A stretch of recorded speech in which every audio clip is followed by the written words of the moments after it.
ایک حدیث کی روح سے حضور نے فرمایا کہ جب اس امت کے آخری اور سب سے بڑے مجدد کا ظہور ہوگا، حضرت مہدی جنہیں ہم جانتے ہیں، تو ان کی حکومت کو عرب میں قائم کرنے کے لیے فوجیں مشرق سے آئیں گی۔ یخرج ناس من المشرق یؤطئون للمہدی، یعنی سلطان کی۔ معلوم ہوا کہ عرب کے مشرقی علاقے میں کہیں وہ پہلے نظام قائم ہو چکا ہوگا۔ ایک اور حدیث میں آتا ہے کہ جس میں گویا کہ پیشین گوئی ہے کہ یروشلم مسلمانوں کے ہاتھوں سے نکلا ہوا ہوگا اس وقت، جیسے کہ آج ہے۔ حدیث کے الفاظ یہ ہیں کہ یخرج من خراسان رایات سود لا یردها شیء حتی تنصب بإیلیا، خراسان کے علاقے سے سیاہ پرچم دے کر فوجیں چلیں گی اور یہ پرچم جا کر سیدھے یروشلم میں نصب ہو جائیں گے، کوئی ان لشکروں کا رخ موڑ نہیں سکے گا۔ آج وہ یروشلم یہودیوں کے قبضے میں ہے، اور کوئی دن کی بات ہے، اندیشہ ہے کہ مسجد اقصیٰ جو ہے وہ شہید کی جائے، وہ اپنا سیکنڈ ٹیمپل جو ہے بلڈ کرنا چاہتے ہیں، نقشے تیار ہو چکے، ہر چیز اس کے لیے جو ہے پورا اہتمام ہو چکا۔ بہرحال یہ تو اشارات ہیں جو احادیث ہمارے پاس ہے حوالوں کے ساتھ جو اس کے اندر درج ہے۔ اب مشرق میں الحمدللہ کہ ہندوستان بھی مشرقی میں تھا، پاکستان اب مشرق میں ہے، افغانستان مشرق میں ہے۔ خراسان کا لفظ آیا ہے تو خراسان جو ہے حضور کے زمانے میں ایک بہت بڑے علاقے کا نام تھا، جس کا یوں سمجھیے کہ نیوکلیس تو موجودہ افغانستان تھا۔ کچھ علاقہ پاکستان کا بھی اس میں شامل تھا، جو مالاکنڈ ڈویژن ہے پاکستان کا شمالی، جہاں وہ شریعت کی تحریکیں چلتی رہتی ہیں اور بڑا وہاں پر جو ہے ہنگامہ بھی رہا ہے۔ اور یہ تھوڑا سا علاقہ ایران کا بھی شامل تھا، جو اب بھی خراسان کے پروونس کی حیثیت سے وہ جانا جاتا ہے۔ اور پھر یہ کہ یہ ترکی ریاستیں بھی اس کے اندر شامل تھی، یہ خراسان تھی۔ اس کے بارے میں فرمایا کہ وہاں سے فوجیں جائیں گی۔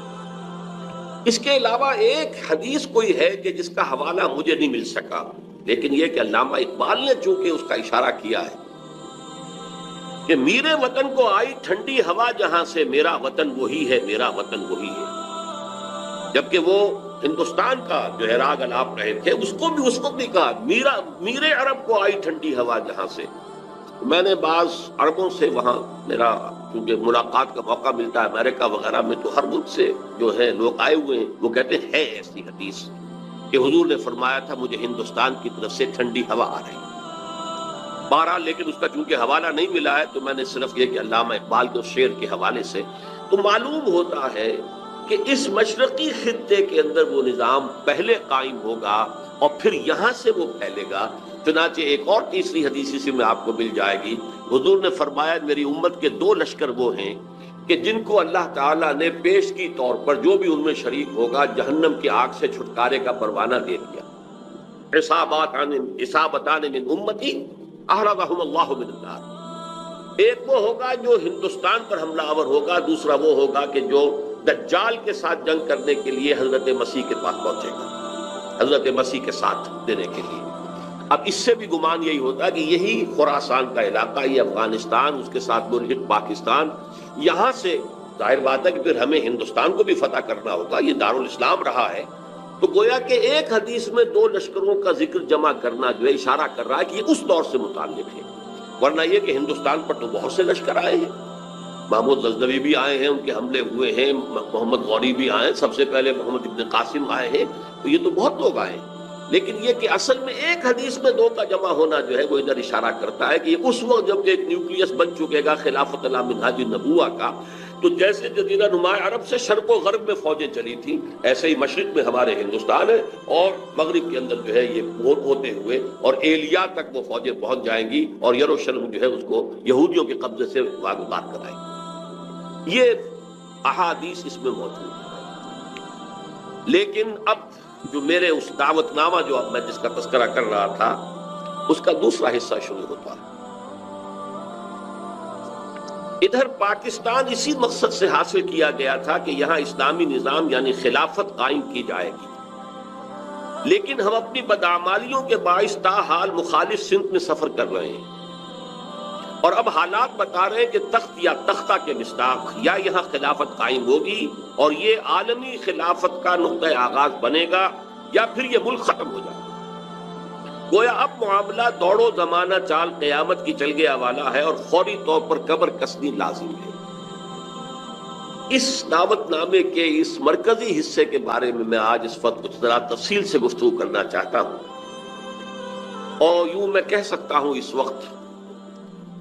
کہ سلطنت خداداد پاکستان یا ملت اسلامیہ پاکستان کا ایک مرثیہ ہے جو مجھے کہنا ہے موجودہ حالات کے پیش نظر، لیکن یہ مرثیہ میں قرآن مجید کے الفاظ میں پیش کرنا چاہ رہا ہوں،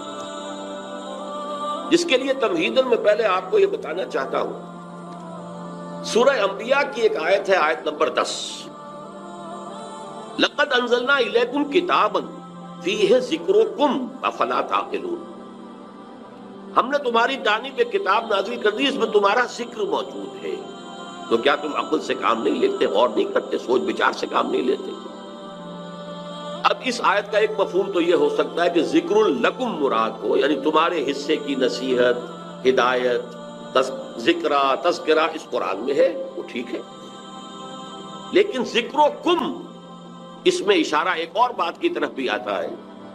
کہ یہ جتنے بھی اقوام عالم آئیں گے ان کا ذکر قرآن مجید میں موجود ہے،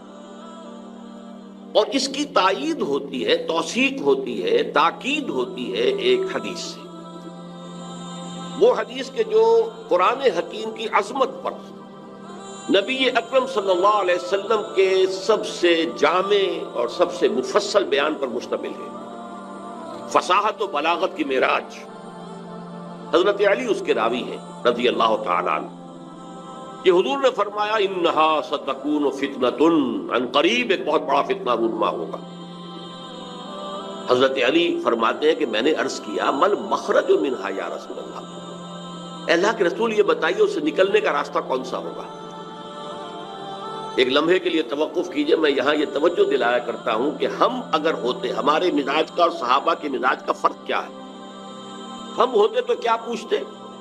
یہ حضور یہ فتنہ کیوں ہوگا، کب ہوگا، کدھر سے آئے گا، کیسے آئے گا؟ ہمارے تو سوالات یہ ہوتے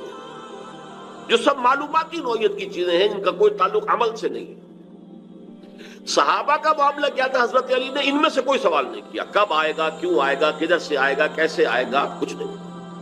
جو عملی سوال تھا مل مخرج منہا یا رسول اللہ، اللہ کے رسول جب آپ نے فرما دیا کہ بہت بڑا فتنہ ہوگا، تو ہمیں تو اب یہ سمجھنا ہے کہ وہاں سے نکلنے کا راستہ کون سا؟ بس اس کے جواب میں وہ حدیث ہے، کتاب اللہ، تمام فتنوں سے نکالنے والی اللہ کی کتاب، فیہ نبأ ما قبلکم وخبر ما بعدکم وحکم ما بینکم، اس میں تم سے پہلے جو لوگ گزرے ان کے حالات بھی یہ تو سب جانتے ہیں، قوم نوح اور قوم ہود اور قوم عاد، اور نہ معلوم کس کس کا اقوام کا تذکرہ ہے، وہ خبروں ما بعدکم، جو تمہارے بعد ہونے والا ہے اس کی خبریں بھی موجود ہیں، وحکم ما بینکم، اور جو بھی تمہارے مابین قیامت تک اختلافات رونما ہوں گے ان سب کا فیصلہ بھی موجود ہے۔ بڑی عظیم حدیث ہے، وَهُوَ الذِّكْرُ الْحَكِيمُ وَهُوَ الصِّرَاطُ الْمُسْتَقِيمُ وَهُوَ حَبْلُ اللَّهِ الْمَتِينُ لا تنقضي عجائبه ولا يشبع منه العلماء ولا يخلق عن كثرة الرد، اور آخری الفاظ تو بلاغت کی انتہا ہے، من قال به صدق ومن عمل به اجر ومن حكم به عدل ومن دعا اليه هدي الى صراط مستقيم۔ جس نے کوئی بات کہی اس قرآن کی بنیاد پر اس نے سچ کہا، جس نے عمل کیا اس کا اجر محفوظ ہے، جس نے کوئی فیصلہ کیا قرآن کی بنیاد پر اس نے عدل کیا، اور جس نے قرآن کی طرف بلایا اس کی ہدایت ہو گئی، کسی اور کی ہو نہ ہو اس کی ہدایت گارنٹیڈ ہے جو قرآن کی طرف بلانے والا ہے۔ یہ حدیث ہے کہ جس میں خبر و ما بعدکم کے الفاظ موجود ہیں، بلکہ میں تذکرہ کر دوں یہ کہ یہ حدیث ایک اور شان سے وارد ہوئی ہے طبرانی کی معجم کبیر میں، وہاں یہ حدیث اس طور سے آئی ہے کہ حضرت جبرائیل نے حضور سے یہ فرمایا، یا محمد امتک بعدک، اے محمد صلی اللہ علیہ وسلم یہ آپ کی امت کا آپ کے بعد کیا بنے گا؟ حضور نے اس پر پوچھا بل مخرج منہا یا جبرائیل، جبرائیل نے بات تو بہت اہم کہی ہے، ابھی تو میں ہوں انا بین اظہرکم، ابھی تو اے مسلمانوں میں تمہارے مابین ہوں، لیکن ایک وقت تو آئے گا، آخر دور نبوت کے خاتمے کی خبر حضور نے دی تھی تو وہ آپ نے مثال کی خبر دی تھی، جانا ہے مجھے،